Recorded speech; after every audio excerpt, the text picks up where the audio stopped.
తాకట్లో ఉన్న బంగారాన్ని విడిపించి ఆ రోజున మార్కెట్ ధర కట్టి మిగిలిన డబ్బును మీకు అందిస్తుంది కొమ్మూరి గోల్డ్.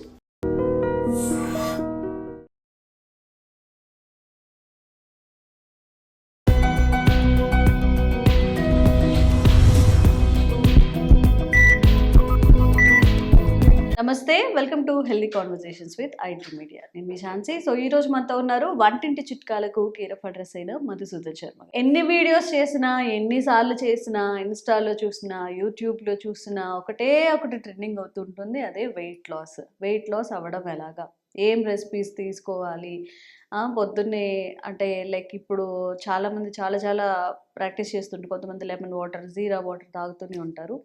ఎన్ని చేసినా కానీ వెయిట్ లాస్ అవ్వట్లేదు అని బాధపడే వాళ్ళు చాలామంది ఉన్నారు. అంటే చేసే ప్రతి ఒక్కరికి రిజల్ట్ రాదు కదా, 50% కూడా సక్సెస్ అవ్వట్లేదు. మరి వెయిట్ లాస్ జర్నీని హ్యాపీగా, హెల్దీగా ఎలా ముందుకు తీసుకెళ్ళాలి, అసలు వెయిట్ లాస్ అవ్వడం ఆ ప్రాసెస్ అంతా ఎలా చేయాలి, విషయం గురించి మాట్లాడదాము. నమస్తే సార్. నమస్తే. సో సింపుల్గా అందరూ కోరుకుని వెయిట్ లాస్ అంటే చాలా ఫ్యాక్టర్స్ ఇన్వాల్వ్ అయ్యి ఉండొచ్చు. మీ డాక్టర్స్తో ఇంటర్వ్యూ చేసి నాకు కూడా ఒక బేసిక్ నాలెడ్జ్ అయితే వచ్చింది. బట్ వెయిట్ లాస్లో మనం చేసే తప్పులు ఏంటి, ఏవి మస్ట్ షుడ్గా అవాయిడ్ చేయాల్సి ఉంటుంది? సో పరిమితికి మించి, అవసరానికి మించి ఆహారం తీసుకోవడం వల్లనే వెయిట్ పెరిగేటువంటి పరిస్థితి ఉంటుందమ్మా. ఓకే. అందుకే ఆంగ్లంలో ఆధునికంగా దీన్ని ఒబెసిటీ అనేటువంటి పేరుతో పిలుస్తారు. ఓబ్ అంటే అతిగా, అంటే అవసరానికి మించి ఎతిగా తీసుకోవడం. ఓసిస్ అంటే తినడం. అవసరానికి మించి ఎక్కువగా తీసుకునే ఆహార పదార్థం ఏ పదార్థమైనా కానివ్వండి, అది కొవ్వు కింద మారిపోతుంటుంది. దాన్ని ఒబెసిటీ అనేటువంటి పేరుతో పిలుస్తుంటారు. కాబట్టి ముఖ్యంగా వీటిలో కూడా కార్బోహైడ్రేట్స్ ఎక్కువగా తీసుకునే పరిస్థితి ఆధునిక నాగరికత, పాశ్చాత్య నాగరికత సంస్కృతి పుణ్యం అని చెప్పేసి కలుగుతుందమ్మా.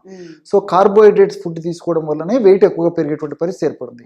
ఉదయం పూట టిఫిన్లో కార్బోహైడ్రేట్స్ ఫుడ్డే, మీరు ఏమైనా తీసుకోండమ్మా, ఇడ్లీ కానీ, దోశ, ఉప్మా, పొంగలి, చపాతి, ఏవైనా తీసుకోండి. పొద్దున తీసుకునేవన్నీ మించుమించు 99% కార్బోహైడ్రేట్స్. సార్ అసలు మామూలుగా మనం ప్రాక్టికల్గా మాట్లాడుకున్నట్లయితే 100కి 100% ఎవరో ఇట్లా హెల్త్ కాన్షియస్ లేకపోతే సెలబ్రిటీస్ తప్ప ఒక సామాన్య మధ్యతరగతి ఎవరైనా సరే తినేవి ఇవే. ఎప్పటి నుంచి, కొన్ని సంవత్సరాల నుంచి తింటున్నాము. అంటే మార్పు ఎక్కడొచ్చిందంటారు? ఇప్పుడు ఇడ్లీ ఎప్పటి నుంచో తింటున్నాం, దోశ ఎప్పటి నుంచో తింటున్నాం. అవి కాకుండా ఇంతకుముందు అంటే మన తాతలు వాళ్ళు ఇంకేమైనా తినుండే వాళ్ళ? చాలా మంచి ప్రశ్న అడిగారమ్మా. పూర్వకాలము సరే మీరు అన్నట్టు ఈ పదార్థాలే తింటున్నారు, కానీ ఆ యొక్క పదార్థాల క్వాలిటీకి దీనికి చాలా తేడా ఉందమ్మా. పూర్వము ముడి బియ్యంతో ఈ యొక్క పదార్థాలు కలిపి తీసుకునేవాళ్ళు కాబట్టి ముడి బియ్యంలో ప్రోటీన్ శాతం కూడా ఉండేది కాబట్టి మిగతా దేహానికి ఉపయోగపడేటువంటి సూక్ష్మ పోషకాలు ఉండేవి కాబట్టి వెయిట్ పెరిగేటువంటి పరిస్థితి ఉండేది కాదు. అదేవిధంగా మరి చపాతీలు, తర్వాత ఈ పూరీలు ఇలాంటివి ఏమన్నా తీసుకున్నప్పటికీ, రోటీలు తీసుకున్నప్పటికీ గోధుమలు కూడా ముడి బియ్యంతో తయారు చేసుకున్నటువంటి ఆ పిండితో తయారు చేసుకునేవాళ్ళమ్మా. సో కాబట్టి వాళ్ళకి ఈ సమస్య ఉండేది కాదు. కానీ కాలానుగుణంగా వివిధ మార్పుల రీత్యా మనం పాలిష్ పట్టినటువంటి ఈ బియ్యము, అదేవిధంగా పాలిష్ పెట్టినటువంటి గోధుమలతో తయారు చేసుకున్నటువంటి ఈ యొక్క పదార్థాలు వాడుకోవడం చేతనే ఈ సమస్య కలుగుతుంది. కాబట్టి పూర్వకాలము తినే పద్ధతి ఇదే, ఇప్పుడు తినే పద్ధతి, కానీ క్వాలిటీ ఆఫ్ ఆ యొక్క పదార్థాల యొక్క ఇది తగ్గిపోవడం చేతనే ఈ సమస్య కలుగుతుందమ్మా. అట్లే మధ్యాహ్నం పూట కూడా మల్లెపూల్లాగా తెల్లగా ఆ యొక్క అన్నం ఉంటే కానీ తినలేని పరిస్థితి ఉందమ్మా. సో అన్నం ఇదైపోయింది అనమాట. అన్నం లేనిది ఆ ముద్ద కూడా కడుపు నిండినటువంటి పరిస్థితి 190% మందిలో ఉంది. సో అందులో మొత్తం కార్బోహైడ్రేట్సే. పూర్వకాలం ముడి బియ్యం తినేవాళ్ళు, వాళ్ళకి ఇంత అవసరం వచ్చేది కాదు. అదేవిధంగా రాత్రిపూట లేటుగా తినడం ఒక కారణము, లేటుగా తిన్నప్పటికీ కార్బోహైడ్రేట్ ఫుడ్డే. మీరు టిఫిన్ చేయండి, లేకపోతే టిఫిన్లో కూడా ఈ చపాతీలు తినండి, రోటీలు తినండి, ఇవన్నీ కూడా కార్బోహైడ్రేట్ ఫుడ్డే. లేటుగా తినడం ఒకటి, కార్బోహైడ్రేట్ ఫుడ్ తినడం ఒకటి. So protein food, fibre food తక్కువగా అవడం చేతనే వెయిట్ పెరగడం జరుగుతుందమ్మా. దీనికి తోడు ఇదంతా నాణ్యానికి ఒకవైపే. రెండోది ఏంటంటే శారీరక శ్రమ లేకుండా పోతుంది. పూర్వకాలం ఏమంటే తీసుకున్నటువంటి ఆహారానికి తగినంత శారీరక శ్రమ ఉండేది. ఇప్పుడు ఆహారం తీసుకోవడం ఎక్కువైపోయింది, ఆహార పదార్థాలు ఎక్కువైపోయాయి, తర్వాత రుచులు ఎక్కువైపోయాయి, తయారు చేసేటువంటి విధానాలు ఎక్కువైపోయాయి, అందుబాటులో ఉండేటువంటి పద్ధతులు ఎక్కువైపోయాయి. ఈ అనేక రకాలైన కారణాల రీత్యా మరి చిన్న వాటికి ఫంక్షన్స్ అని చెప్పేసి, సెలబ్రేషన్స్ అని చెప్పేసి, మరి బర్త్డే అని చెప్పేసి, మ్యారేజ్ డే అని చెప్పేసి, తర్వాత ప్రమోషన్ డే అని చెప్పేసి, ఉద్యోగం వచ్చిన రోజు అని చెప్పేసి, ఇల్లు కొన్న రోజు అని చెప్పేసి, గృహప్రవేశం అని చెప్పేసి, వెహికల్ కొన్న రోజు, ఒకటి కాదమ్మా, ఇల్లు మారినప్పుడు కూడా పార్టీ చేసుకునే రోజులు వచ్చిపోయినాయి. ఏదన్నా రెంట్ ఇల్లు మారితే రెండు పార్టీ. సో కల్చర్ అట్లా అయిపోయిందమ్మా. సో మొత్తం కార్బోహైడ్రేట్ ఫుడ్. సో దీని వల్లనే ఈ ప్రాబ్లం జరుగుతుంది. ఓకే, మరి అసలు ఏం తినాలంటారు? నేను చెప్పాను కదమ్మా, ఏది తీసుకున్నప్పటికీ మన పరిమితికి మించి ఆహారం తీసుకోకుండా ఏది అవసరమో అది తీసుకోవాలి. కార్బోహైడ్రేట్స్ మన శక్తిని ఇచ్చేటువంటి అత్యంత ప్రధానమైన ఆహార పదార్థం అమ్మా. అలా అని చెప్పేసి పూర్తి కార్బోహైడ్రేట్స్ని తీసేసినా కానీ మనం శక్తి తగ్గిపోయేసేసి నీరసం, నిస్త్రాణ, బలహీనత అవుతుంది. కాబట్టి మనకి ఎంత అవసరమో అంత కార్బోహైడ్రేట్ తీసుకోవాలి. తీసుకున్నప్పుడు కూడా ప్రోటీన్స్, ఫైబర్ ఇలాంటి పదార్థాలు కలిపి ఉన్నటువంటి కార్బోహైడ్రేట్స్ ఉన్నటువంటి ఆహార పదార్థాలు తీసుకోవడం వల్ల ఎలాంటి ప్రాబ్లం ఉండదమ్మా. కాబట్టి అంటే ఉదయం పూట నేను చెప్పినటువంటి పద్ధతులు ఇలాంటి తీసుకోవాలంటే మరి ముడి బియ్యంతో కానీ, ముడి గోధుమలతో కానీ, లేకపోతే ఈ మల్టీగ్రెయిన్ కానీ పాలిష్ పట్టినటువంటి వాటితో తీసుకోవడం ఒక రకము. రెండవది నేను చెప్పినటువంటి పద్ధతిలో ఈ డ్రై నట్స్ నానబెట్టి తీసుకోవడం కానీ ఇలాంటివి చేయొచ్చమ్మా. ఏ పద్ధతి అయినా కార్బోహైడ్రేట్ తగ్గించడం ప్రధానమ్మా. సో మధ్యాహ్నం పూట కూడా నేను చెప్పినటువంటి పద్ధతిలోనే ప్రోటీన్, ఫైబర్ ఎక్కువ ఉండి కార్బోహైడ్రేట్స్ ఉన్నటువంటి పదార్థాలు తీసుకోవాలి. రాత్రి కూడా అలాగే తీసుకోవాలి. అంటే ఈక్వల్ పోర్షన్స్ తీసుకోవాలి. మన వాళ్ళు ఏంటంటే ఇంత రైస్ పెట్టుకొని కొంచెం కర్రీ వేసుకొని తింటూ రివర్స్ చేయాలమ్మా. ఇప్పుడు రైస్ ఈక్వల్ గా ఉండాలి, మీరు పెట్టుకునే కర్రీస్ కూడా ఈక్వల్ గా ఉండాలి. 4 ఇంతలు ఉండాలమ్మా. ఏవైనా కానీ ఈక్వల్ క్వాంటిటీస్ అండి. మీరు కర్రీ తీసుకున్నా, రైస్ తీసుకున్నా, అంతే కదా సార్? ఇంకా ఎక్కువ ఉండాలమ్మా. కర్రీస్ ఎక్కువ ఉండాలి. ఇప్పుడు రివర్స్ అయిపోవాలమ్మా. ఇప్పుడు మనం ఒక ఉదాహరణకి 2 చపాతీలు 3 చపాతీలు తిన్నప్పుడు ఇంత కర్రీ తీసుకుంటాము. అట్లా కాకుండా ఇంత కర్రీ 1-2 చపాతీలు, ఈ పద్ధతిలో రివర్స్ చేయాలి. రెండవది ఏంటంటే మనం తయారు చేసేటువంటి విధానంలో కూడా ఉప్పు, కారం, మసాలాలు వండేటప్పుడు వేయకూడదమ్మా. దించిన తర్వాత నోటి రుచి కోసం చల్లి ఆ పదార్థాలు తినడం వల్ల కూరల వల్ల కూడా ఇబ్బంది ఉండదు. అలా అని చెప్పేసి మళ్ళీ మనం అందులో ఉప్పు వేసేసరికి ఎన్ని నియమాలు పాటించినప్పటికీ ఉప్పు తెచ్చే ముప్పు అని చెప్పేసి ఉప్పు వల్ల కూడా వెయిట్, ఒక్క భాగం ఉప్పు ఉంటే బాడీలో 80 భాగాల నీటిని అది నిల్వ చేస్తున్నామా. సో చాలా మందికి తెలియదమ్మా. కాబట్టి మనకు కావాల్సింది సారా సగటు రోజు 5 గ్రాముల ఉప్పు మ్యాక్సిమం మనకు అవసరమైతే, మనకు తెలిసి తెలియక రోజు ఆవరేజ్గా 15 గ్రామ్స్ 20 గ్రామ్స్ వరకు ఉప్పు తీసుకుంటామమ్మా. సో దీని అంతేమ్మా, 4 to 5 గ్రామ్స్ మ్యాక్సిమం. సో ఆ విధంగా తీసుకోవాలమ్మా. అట్లా తీసుకుంటూ నేను ఇంతకుముందు గత వీడియోలో చెప్పినట్టు ఎక్సర్సైజులు సింపుల్ ఎక్సర్సైజ్ చేస్తూ ఇప్పుడు నేను చెప్పబోయేటువంటి ఔషధాన్ని వాడుకోవడం వల్ల చాలా సమర్థవంతమైన ఫలితాలు కలుగుతాయి. వేలాది రూపాయలు, లక్షలాది రూపాయలు ఖర్చు పెట్టుకోవాల్సినటువంటి అవసరం కూడా జనరల్గా ఉండదమ్మా.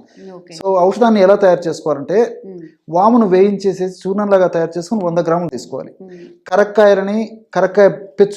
కరక్కాయ పెచ్చులని దంచేసేసి చూర్ణంలాగా తయారు చేసుకొని దాన్ని ఒక 50 గ్రాములు తీసుకోవాలి.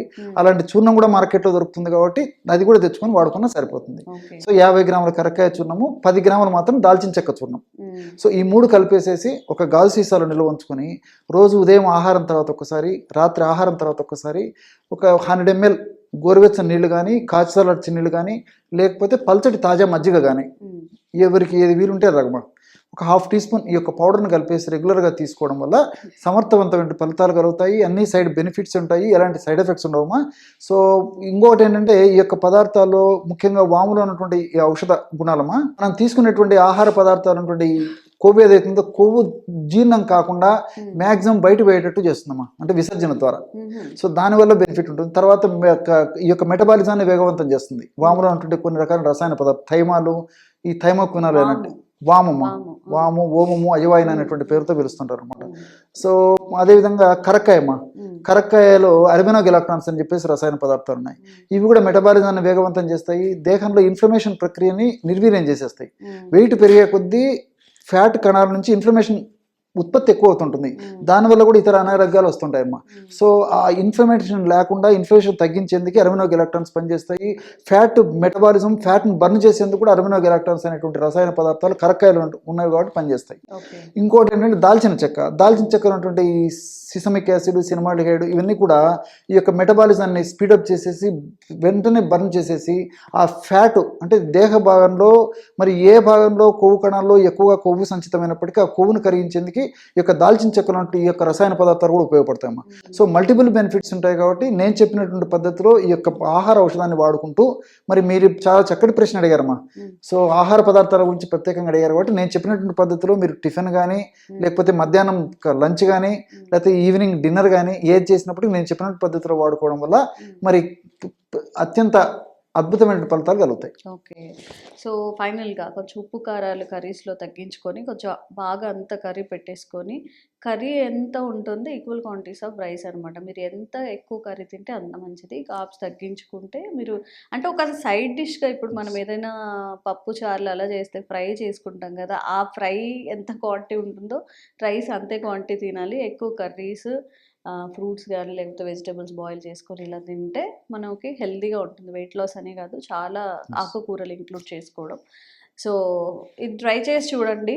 మీకు ఇష్టమైన కర్రీస్ వండుకోండి, ఇష్టం లేనివి అవాయిడ్ చేసి తొందరగా వెయిట్ లాస్ అయ్యే అవకాశం ఉంటుంది. Thank you so much. Okay. And for more videos, Please subscribe to iDream. Please subscribe to iDream. Please subscribe iDream. And please subscribe to iDream.